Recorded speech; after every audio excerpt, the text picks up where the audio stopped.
On the day my wife's crush got engaged.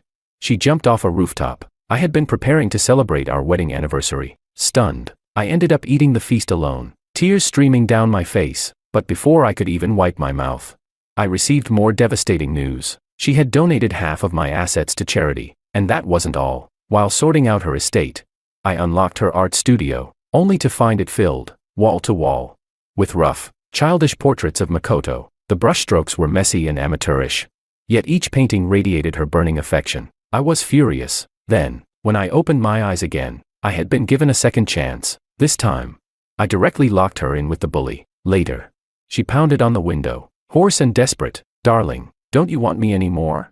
Chapter 1. Willow, an astrophysics professor, recently discovered a new asteroid. During an interview about it, her strikingly cold and ethereal beauty catapulted her onto the trending list. The public quickly shifted focus from the asteroid to her nearly otherworldly looks. When it was revealed that she had named the asteroid after the person she loved, the internet erupted, praising the divine romance. While frantically digging into who this Wong was, I scrolled through the comments, the corners of my lips curling so hard, they were harder to suppress than the recoil of an AK. At the end of the video, the reporter smiled and asked, "Miss Liu, do you have anything to say to your beloved Wong?" Willow hesitated. Her eyes, dark as the night sky, quivered slightly. She pressed her lips together and whispered, "Congratulations on your wedding." Her voice was calm, but hidden beneath the surface was a hopelessness so quiet it nearly slipped by unnoticed. I froze. "Congratulations on your wedding." Oof. David, sitting nearby, teased, "George, that's romantic. Treating your anniversary like a second honeymoon. Huh? Is that what she meant? Maybe." Watching Willow's tender gaze on screen, I felt my cheeks flush red. Willow and I had been together for 10 years. I helped her transform from a depressed, world-weary girl into the graceful and elegant professor she is now. 10 years ago, she transferred schools and became my desk mate. Back then, she was pale as snow, her features delicate as a painting, yet her eyes held only impatience when they looked at me. Now, she names a newly discovered asteroid after me. Even her always cool expression softens when she speaks of it, full of warmth and deep affection. Today is our 1-year wedding anniversary. I booked the same restaurant where I proposed. I had the surprises and gifts all ready, just waiting for her to come home so we could celebrate. But instead, what I got was news of her death. She jumped from the 18th floor. Clutched in her hand was a note. It read, "Death is but a return to the universe. One day, billions of years from now, we'll meet again, among the stars and sea." Chapter 2. I handled Willow's funeral arrangements with David by my side. She had left a will. Everything she owned was to be donated after her death. For some reason, I'd been eerily calm these past few days, watching David grit his teeth in front of Willow's photo, forcing himself to comfort me. I almost wanted to laugh. After the funeral, I received a call from the lawyer. "Mr. Wong, there's an art studio under Ms. Liu's name. It wasn't included in the donation. If you have time, you may want to take care of it." The studio was in the southern suburbs of the city. I opened the door and was struck speechless by the scene before me. The room was filled with portraits. The brushwork was raw, clearly done by a beginner, but the people in the paintings were brought vividly to life by the blazing, unrestrained affection in every stroke. It was Makoto, our classmate from high school. In 10 years, I'd never once heard his name from Willow's mouth. I had no idea her feelings for him were buried so deep. Stumbling forward a few steps, I steadied myself on the table. Laid out neatly on it were several pieces of amber. Each preserved something inside: a piece of fruit candy, a dried flower, a broken bracelet. The amber was smooth and round, clearly something she held often. Lost in memories, those small gifts from Makoto, she had treasured like sacred relics, and the wedding ring I gave her. It lay discarded in a dried-up paint box nearby. My chest throbbed with pain. Each breath caught like a stone lodged in my throat. I sat down and, almost masochistically, opened the notebook on the desk. It was a 10-year-long chronicle of unrequited love. On her first day at the new school, she had received a fruit candy from the boy sitting behind her, along with a kind smile. To her, it was like a beam of sunlight piercing the darkness inside. She was a gloomy girl scarred by domestic abuse and bullying, and that was the first act of pure kindness she had ever known. She fell, completely. She wanted him to smile only at her, wanted to be with him forever, but she also didn't want the light in her heart to be pulled into her darkness. Wong, Makoto's Wong, a name that carried all her longing for him, and now, it had become her farewell to him. I flipped through the notebook from beginning to end. I was barely mentioned, just a few passing lines. The new seatmate is nosy, super annoying. We got married, kinda regret it, but he's rich, so whatever. I drove her to and from work every day. I brought her breakfast because I worried about her low blood sugar. I stood up to her bullies. I carried her out of a burning house set ablaze by her psychotic father. All those years of devotion and sacrifice, she didn't write a word of it. The only thing etched into her heart was that wild, carefree smile of Makoto's. Every single sentence felt like it was slicing through my heart. I clenched my fists and took deep, heavy breaths. The air still carried a faint citrusy scent, like the one she always wore. It made me nauseous. Some people are just trash, unworthy of redemption, unworthy of love. With a violent sweep, I knocked all the amber off the table. A woman like that, she should have died long ago. Just as I was about to stand up, I heard a noise at the door. 2 figures stepped inside. Chapter 3. It was Willow's best friend, Sophia, and Makoto. Sophia's eyes were red and swollen, her voice hoarse, choking on tears. She said, "This place. Willow left it for you. You used to be her only light back then, when her depression nearly pushed her over the edge. It was your photo that gave her the strength to keep going." Makoto stood frozen, stunned, and let out a long sigh. Tears welled in Sophia's eyes as she went on. After she got guaranteed admission to college, she didn't even have to go to class, but she still went every day, just to see you. Only then did she notice me standing behind the bookshelf. She froze, then spat out with pure disgust. "What the hell are you doing here?" She stormed over and shoved me, screaming, "Get out. Don't you dare dirty the only pure place Willow had left. If it weren't for you clinging to her like a damn leech, she wouldn't have ended up like this. You drove her to death." I didn't even bother arguing. Once I found my footing, smack, I slapped her across the face, hard and clean. I shouted, "Are you insane? What the hell does this have to do with me? Did I force her to date me? Did I make her marry me? When I confessed, she could have said no. When I proposed, she could have turned me down. What? Schrodinger's consent, is it? If loving someone and being accepted makes you a stalker who drove someone to suicide, then everyone's a potential murderer." She missed her chance with Makoto because she was a hypocrite, wanting it all and still wanting pity. If she's dead, it's her own damn fault. Suddenly, Makoto's voice broke in, nasal and trembling. She didn't get the love letter I sent her. Sophia and I were both stunned. I asked, "What did you say?"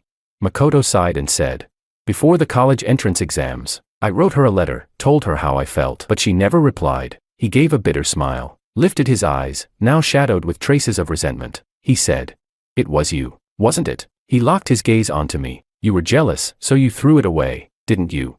You made us miss 10 whole years, and now she's dead, gone forever." I had no idea what he was talking about, but Sophia believed him. She screamed, "You bastard, I'll avenge Willow." The next second, clenching her jaw, she pulled out a stun baton and jabbed it right into me. A violent surge of electricity shot through my body. My muscles seized. I collapsed, like all the strength had been drained from me in an instant. Numbness, searing pain, and burning heat tore through me. My vision went black, and consciousness was swallowed whole. Chapter 4. When I opened my eyes again, I was holding a book, dressed in a school uniform, standing in front of the supply room door. Inside the small room, the teenage Willow leaned against the wall. A lock of hair curled gently by her ear, and her gaze held a faint, confused look as it met mine. Opposite her sat Anna, the classic school delinquent, chewing gum with a contemptuous expression. When she saw me, she raised an eyebrow slightly, narrowed her eyes, and smirked. Well, Mr. Straight A, worried about her.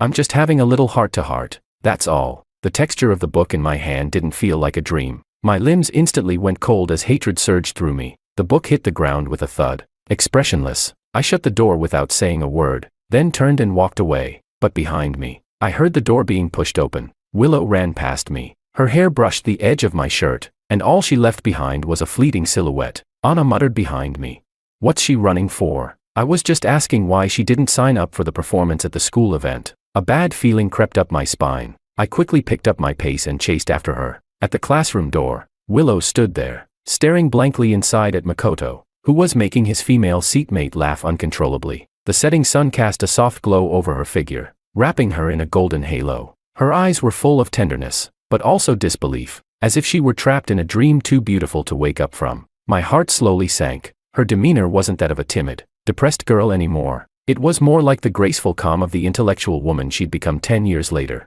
Willow had come back too. "What are you spacing out for?" Anna asked, puzzled, waving a hand in front of Willow's face. She squeezed past her into the classroom. "Class is starting. Don't block the door." Chapter 5. Following my memory, I found my seat. It was a self-study period. The classroom was quiet, with everyone focused on their work. I randomly flipped open an exercise book and stared blankly at the page, at the neat and innocent handwriting. Now that I had been given a second life, there was no way I'd walk the same path again. My mind gradually cleared, and my emotions began to settle. Since Willow had clearly been reborn too, I doubted she wanted anything to do with me. This life, we'd just stay out of each other's way. If she wanted to self-destruct, that was her business. I'd stay far, far away, wouldn't want her blood splattering on me when she finally crashes and burns. Disgusting. Just as I was thinking that, I suddenly heard Willow's cool voice. She said, "George, give me your English notes." I looked up. What?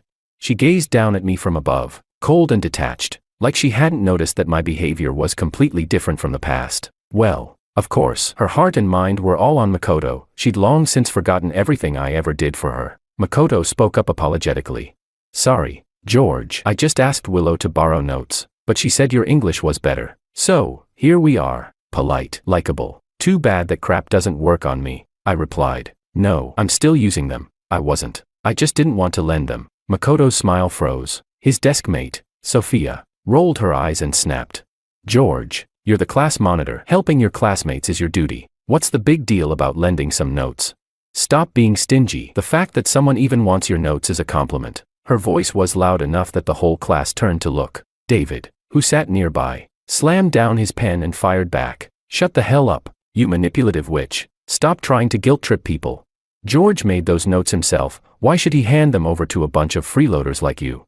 What? You flunk your tests and suddenly that makes you the victim now?" Just as the argument was about to blow up, Willow looked at me. Her voice softened, and she spoke seriously, even earnestly. "George, English is Makoto's weak subject. If he doesn't improve, he won't be able to apply to any schools in City C." I stared at her, speechless. She didn't finish her sentence.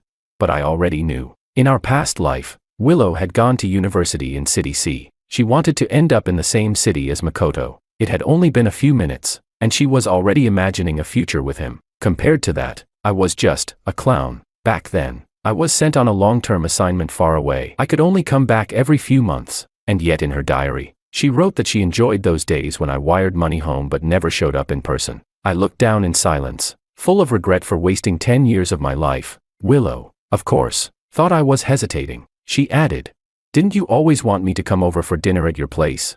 She suddenly seemed to remember something. Her beautiful eyes blinked at me. Flirtatiously, she said, "If you help Makoto improve his English, I'll agree to have dinner at your house once a month." Her tone was lofty, like she was doing me a favor. So in this new life, she couldn't even pretend to speak like a normal human being.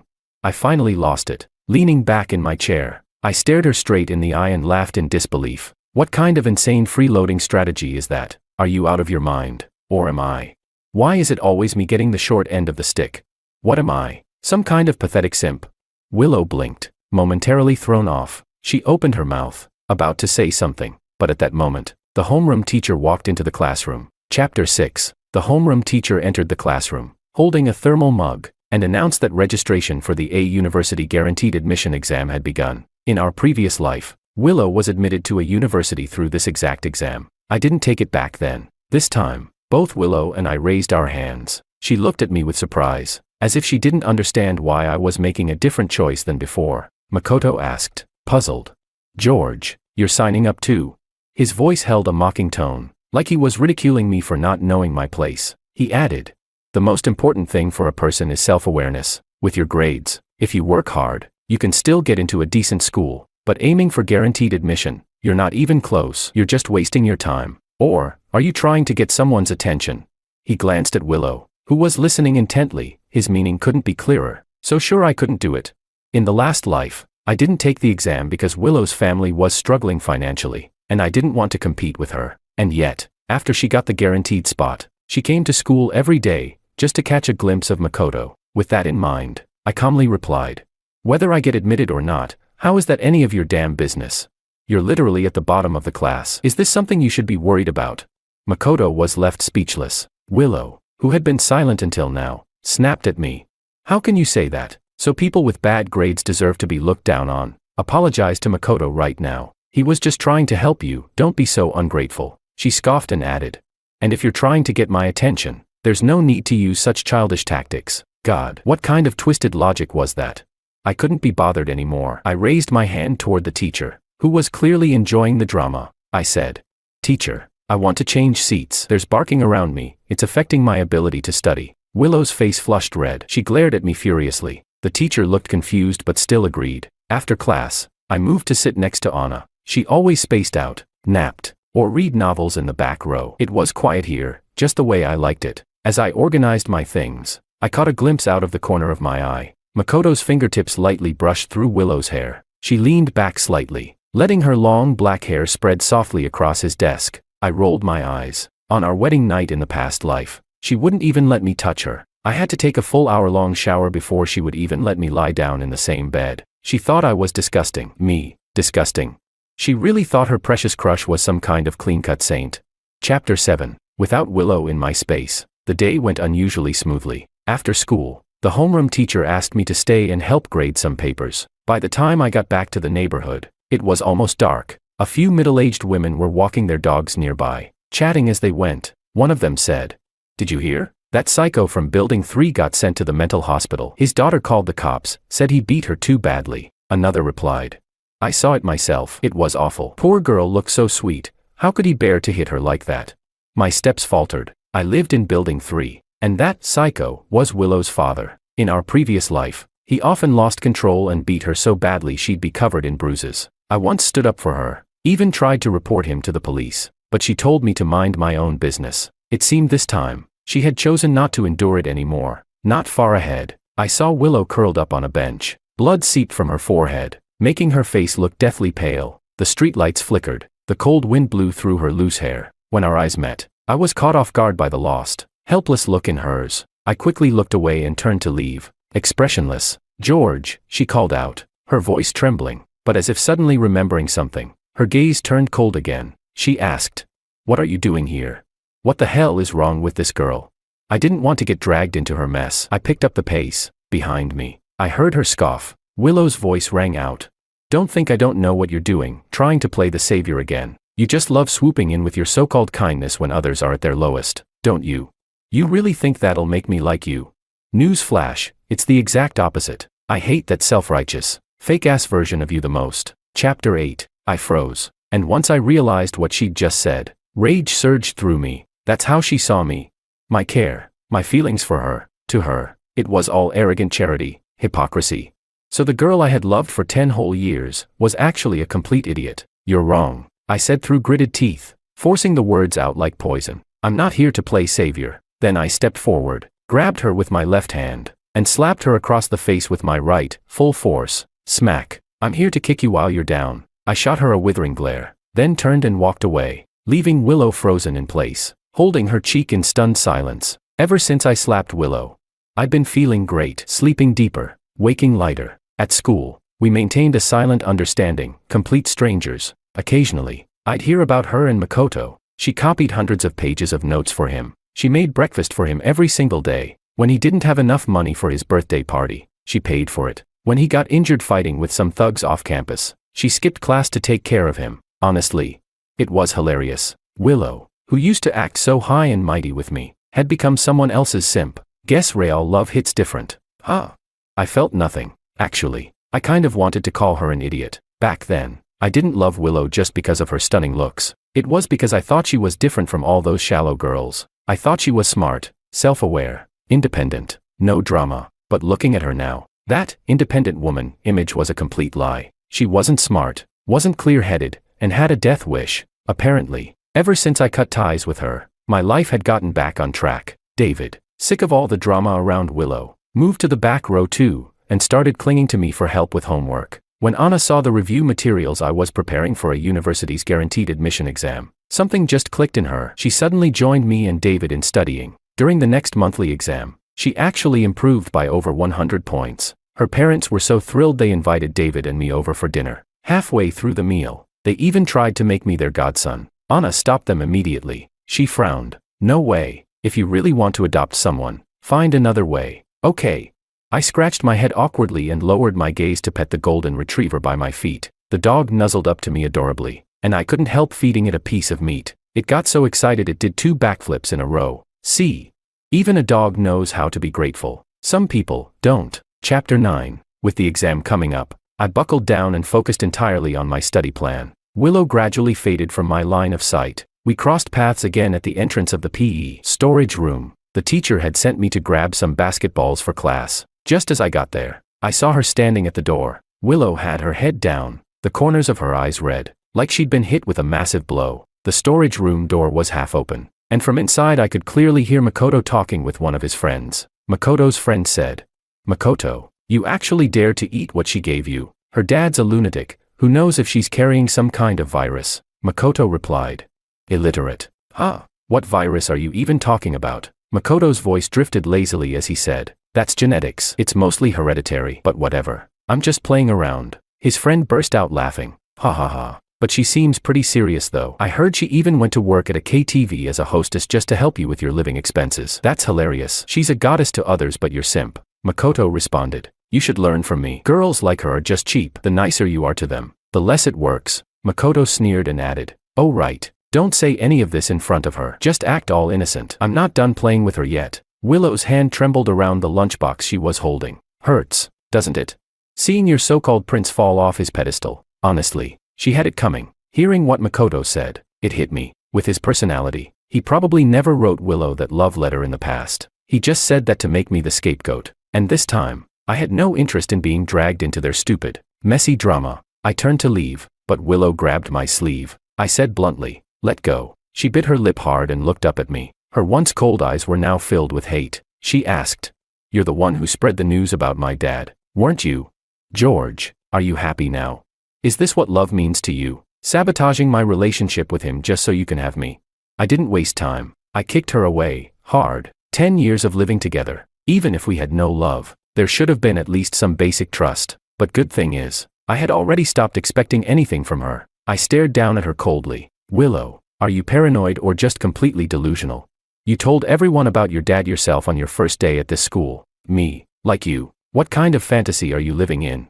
I think Makoto was right. Girls like you are just trash. Only good for messing around. God forbid anyone take you seriously. Chapter 10. To my surprise, Willow didn't argue back. It was as if something inside her had completely crumbled. She slowly slid down against the wall, like her body had lost all strength, and ended up sitting limply on the floor. I looked down at her from above, feeling an inexplicable sense of satisfaction. I knew this feeling well, watching someone you once loved rot away right in front of your eyes. It was exactly how I'd felt when I opened the door to the art studio in our last life. Funny how the tables turn. Her messy hair drifted across her face, and she kept her eyes downcast, expression blank and numb. She leaned against the wall like a shattered piece of fine jade, beautiful, yet broken, lonely, pathetic. I studied her hopeless expression with relish. Honestly, I wanted to take a photo of it, so the next time I was feeling down, I could pull it up and have a good laugh. Suddenly, she chuckled, and just like that, the laughter turned into tears that spilled down her cheeks. Had she finally gone insane?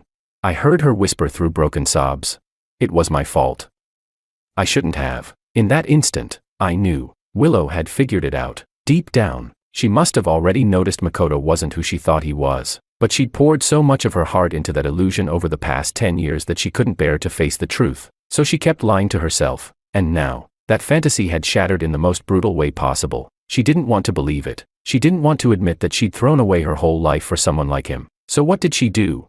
Blamed me instead. I looked at her red-rimmed eyes and let out a cold laugh. In every lifetime, Willow was always the same shameless girl. No accountability. Always finding someone else to blame. I didn't want to watch her spiral into guilt and madness anymore, so I turned around and walked away without hesitation, leaving her behind, crying and laughing to herself like a lunatic. Chapter 11. I'm not as dumb as Willow. With this second chance at life, I wasn't going to waste it on people who weren't worth it, or ruin myself over something that never mattered. I'd already convinced my parents to invest in several upcoming industries with huge potential. I also helped David pull his grades up significantly. In our previous life, not getting into his dream school was his biggest regret. This time, he'd finally have his shot. Everything was moving in the right direction. After that day, I heard Willow and Makoto had a big falling out, but that had nothing to do with me. The only thing that did concern me was this. She stopped chasing after Makoto and started actually studying. Damn it, why'd she have to start competing with me now?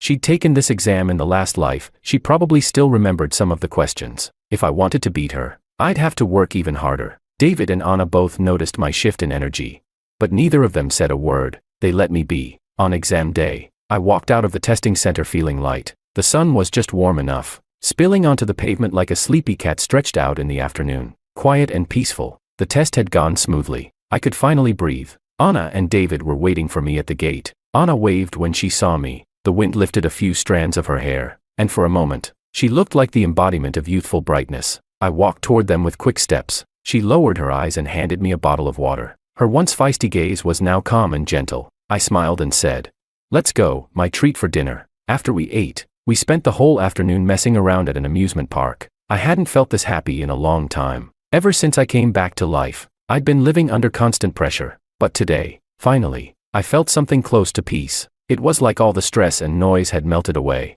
A strange lightness seeped into my body, like it was flowing straight through my pores and into my blood. I felt like I had truly come back to life. Chapter 12. In the days that followed, I unexpectedly became the most idle person in our group. Every day, I was sent to get food for David and Anna. This morning, David had made a big fuss about craving the beef hand-pulled noodles from the south gate of campus. So, during lunch break, like the loyal errand boy I was, I trudged over to get it. Just as I stepped out the school gate, I brushed past a familiar thug. I heard him say, "Yeah, we already took care of that girl. Doubt she'll dare talk back anymore. But hey, once you're done with her, don't forget to let us brothers have a turn, yeah." He climbed into a van with a few cronies, swaggering like he owned the place. And then it hit me. That guy was one of Makoto's street buddies. Curious, I turned down the nearby alley, and there, next to the trash bins, lay Willow, her body covered in bruises. Ah, so she was the one they took care of. Well done, boys. A+ job. Honestly, I was starting to think maybe I cursed her somehow. How else could I always show up right at the exact moment she hits rock bottom, just in time to laugh in her face? I looked down at Willow lying on the ground and casually lifted my leg, ready to step right over her. But then, she reached out and grabbed my pant leg. Still alive. What a shame. Her eyes were glazed, like she couldn't tell dream from reality. She trembled as she said, "George, it's you again, saving me." I replied coldly, "Let go." Her fingers were filthy, and honestly, it grossed me out. But she clung on tight, so I bent down and pried her fingers off, one by one. Her lashes fluttered. She stared at me with this disgusting, wistful look in her eyes. Then, biting her lip, she said, "George, have you played hard to get enough? I'm willing to give you a chance to save me now. Back then, I misjudged people, but now I realize you were the only one who truly cared for me. Let's make up, okay?" I froze for a second. Wait, she hadn't realized I was reborn too. I'd never even tried to hide it, but she just assumed that I was still the old George, the one who would always lower himself for her, no matter what. She thought all my changes were just games to get her attention. How brain dead could someone be? I lost all patience. Without hesitation, I stood up and stepped right onto the hand she was trying to grab me with. She cried out in pain, cold sweat breaking across her forehead. "If you can't speak like a decent human being, don't blame me for acting like a monster." As I slowly ground my heel into her fingers, I said calmly, "Willow, you got a second chance at life, and this is the best you can do." Her pupils shrank in an instant, and her face turned ghostly pale. She bit her lip and stammered, "George, wait, you're also." I didn't care to hear the rest. I lifted my foot, turned around, and walked away. Chapter 13. That night, as usual, I stayed behind to help the homeroom teacher grade papers. On my way home, it started to rain. The raindrops were fine and dense. The air was thick with that salty, damp scent that just wouldn't go away. It made my chest feel tight and my mind restless. Just as I was about to enter my building, I noticed a slender figure standing in front of my window. I live on the ground floor. That person wasn't holding an umbrella, just stood there silently, facing my place without moving an inch. As I got closer, I realized it was Willow. What a damn nuisance. Through the curtain of rain, I saw the sorrow in her eyes, so thick it was almost suffocating. When she saw me return, she instinctively took a step toward me, but the disgust on my face stopped her in her tracks. She froze, expression stunned and wounded. She said, "George, I'm sorry." Raindrops kept pounding on her body like they were trying to break her last bit of pride. After all this time, I finally got an apology, but I couldn't care less. I frowned, noted, "Now get lost." She didn't move, just stood there quietly, her eyes red-rimmed. Choking on her words, she said, "When I stood on the rooftop that day, I felt so hopeless. I thought I'd lost my true love forever. But as I jumped, the only person who came to mind was you. Makoto was just an obsession I couldn't let go of. George, the person I really love is you." I let out a cold laugh. Me. Then why was the first thing you did after being reborn to chase after Makoto? I planned surprises and gifts for your birthday. What did you ever do for me? You made him breakfast every day, stayed by his side when he was sick. What did you ever do for me? You call that love? I kept my voice even, but Willow's face kept getting paler. And honestly, I said, you're just pathetic. Willow closed her eyes like the words had physically struck her. Her voice was strangled, barely above a whisper. George, I know you hate me, but we were together for 10 years. Please, give me one more chance. Let's start over, okay? I took a deep breath, trying to calm down, but the fury I'd buried all those years in my past life exploded at once. I snapped. Give you a chance? You think you fucking deserve one? Smack. I slapped her hard across the face. Through clenched teeth, I hissed. My biggest regret was wasting 10 years on you. Bravo. Willow, you really played the long game. Huh? Even in death, you made sure to donate all your assets. Except, guess what? That money wasn't even yours. It was mine. You used my money to build yourself a noble legacy. To leave behind a fake, glowing reputation so people could blame me for driving you to suicide. Congratulations. Willow, when you jumped off that building, did it ever occur to you to give me a chance? To give our child a chance? Her head hung lower and lower. Until suddenly, at the last sentence, she shot her head up to look at me. She asked, Child? What child? She took a panicked step forward, eyes wide in confusion. And then, like something clicked, she froze completely. I chuckled bitterly. Yeah, 1 month along, the coroner told me. Even you probably didn't know, right? What kind of life could we have had? I said quietly.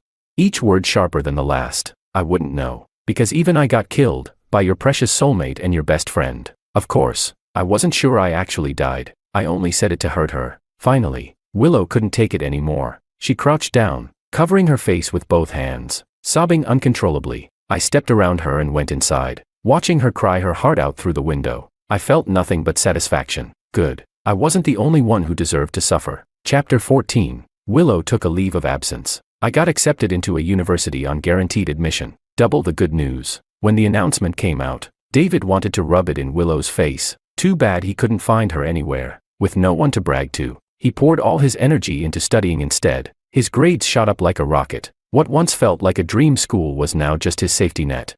After getting my spot guaranteed, I barely showed up at school anymore. Only occasionally dropped off review materials for David and Anna. Anna said she wanted to go to a university with me. But come on, a university isn't something you just decide to get into. Still, the attitude was admirable. So I handed her a full set of 5 to 3 workbooks. Anna puffed up her cheeks. George. Without even looking up, I tossed another 10 sets of practice exams her way. What? I asked. Something wrong? She huffed. Only 10. Add more. That's nowhere near enough. I was speechless. Chapter 15. The next time I heard about Willow was months later. She stabbed Makoto and Sophia, 8 times each. Not a single wound was fatal. Both were sent to the ICU and remained in comas. The police searched for Willow for 3 days. No sign of her, dead or alive. Teachers and classmates were shocked by how cruel she had become. Only I wasn't surprised. Deep down, I always knew she was a lunatic. The police questioned her teachers and classmates. I was one of them. After returning from the station, I pulled out my key to unlock the door. Suddenly, whack! Someone hit me from behind with a heavy stick. Everything went dark. When I came to, I was tied to a chair, on the rooftop of an abandoned building. My hands were bound tight. The wind howled across the roof, sending dead leaves and grit flying through the air. Willow sat at the edge of the rooftop, dressed in a white gown. Her back was to me, her legs swinging over the edge. I had no idea what she was thinking. I tried to wriggle free from the ropes, sensing the movement. Willow turned around. She lit the candles on the table, one by one. That's when I noticed. The table was filled with all my favorite dishes. She sat beside me. Half her face was glowing in the candlelight, the other half swallowed by shadow. What the hell kind of scene was this supposed to be? I asked. What the hell are you doing? She smiled softly, her gaze calm, but there was something unhinged buried deep in her eyes. She whispered, Honey, did you forget? We never celebrated our anniversary. Anniversary, my ass. She was completely insane. I stared at her and said flatly, Enough. Willow, this ends now. You won't be able to hide much longer. She acted like she didn't hear me. Quietly, she poured me a bowl of soup and said gently, I made your favorite, pork rib soup. Come on, try some. I couldn't take it anymore. Willow, I interrupted coldly. Did you lose your memory? Need me to jog it for you? Her hand froze midair. I continued. On our so-called anniversary, You borrowed a camcorder so you could confess your love to Makoto on tape. Then you jumped off the 18th floor for him. You said you were looking forward to meeting him again. Somewhere among the stars and the sea. Ring any bells? My tone was full of mockery. Willow's eyes turned red in an instant. Willow threw herself into my arms. Her cheek pressed against my chest. In a soft, spoiled tone, she said, "Let's just enjoy today, okay? No more fighting." She knew me too well after all these years. Back then, all it took was her acting a little cute, and I'd cave. But now, all I felt was disgust. I kicked over the dinner table. The wine bottle tipped and spilled across the table. Deep red liquid soaking through her dress. She didn't flinch, didn't even get mad. She just stared at me, dark, heavy eyes like she was trying to etch the moment into her soul. She said, "Time is running out, husband." Her lips curled into a faint smile. Her dark pupils were calm, like the stillness before a storm. Time. A sense of unease crept over me. Sensing my tension, she shook her head and said softly, "I'm not going to do anything drastic. Like hell I believe you." Luckily, just then, sirens rang out in the distance. I let out a breath. Back at the police station, I'd asked them to plant a GPS tracker on me. Coming home alone was all part of the plan, to lure Willow out. She leaned close and kissed my forehead like it was a final goodbye. I heard her whisper, "Honey, how did we end up like this?" "Oh, please." Like she didn't know. If she hadn't been so obsessed with Makoto, maybe we'd be a happy little family right now. But that's not how life works, and thank God for that. A blinding white spotlight suddenly lit up the rooftop. I squinted. A second later, red laser dots appeared on Willow's chest. She stood up, gave me one last reluctant look, and began slowly backing away. I looked up, meeting her gaze. There was no fear, only peace, and in that moment, my skin crawled. She knew it was all a setup, and she had no intention of running. At the edge of the rooftop, she stopped. She gave me a soft, comforting smile, quiet, and utterly hopeless. She said, "Honey, I'll redeem myself with my own life." "Like hell you will," I shouted. "Willow, don't you dare." Why did she get the easy way out? She didn't deserve release. She killed herself. She killed our child. She ruined me. She should rot in prison, not escape with a single leap. She whispered, "I love you, George." The rooftop wind carried her voice and tossed her hair. And then, she leaned back. For a moment, I was back in that summer afternoon. The air was hot and damp. The old school walls cracked and peeling. A girl tilted her head at me under the buzzing fan. Her ears tinged red, her voice clear and soft. "George, do you like me?" Chapter 16. After the college entrance exam, we all went our separate ways. David did well and got into S University in the neighboring city. We still met up occasionally during long holidays. Anna missed the A University cutoff by a few dozen points. She could have gone to a decent school, but she chose to repeat the year instead. I mailed her the full set of the latest edition of 5 to 3 prep books. She was so mad. She didn't reply for 3 days. Sophia and Makoto's injuries were too severe. Both ended up in a vegetative state, and never even made it to the exam. College life was busy, but fulfilling. I tried out all sorts of things I never dared to in my last life. Was I more successful than before? Not necessarily, but I was happy. And happiness is one of the rarest, most magical abilities of all. Even though my last life was filled with hardship and pain, it didn't stop me from falling in love with this world all over again. Second year, start of the new semester. As a student council officer, I was helping welcome the freshmen. A few guys went over to try and add a cute new girl on WeChat. She smiled and politely turned them all down. I patted one of the guys on the shoulder and grinned. Amateurs, watch and learn. In the sunlight, Anna was dragging her suitcase. Her gaze cut through the crowd and locked with mine. I asked, "Hey, freshman, wanna add me on WeChat? My chubby orange cat can do backflips. You're gonna love him."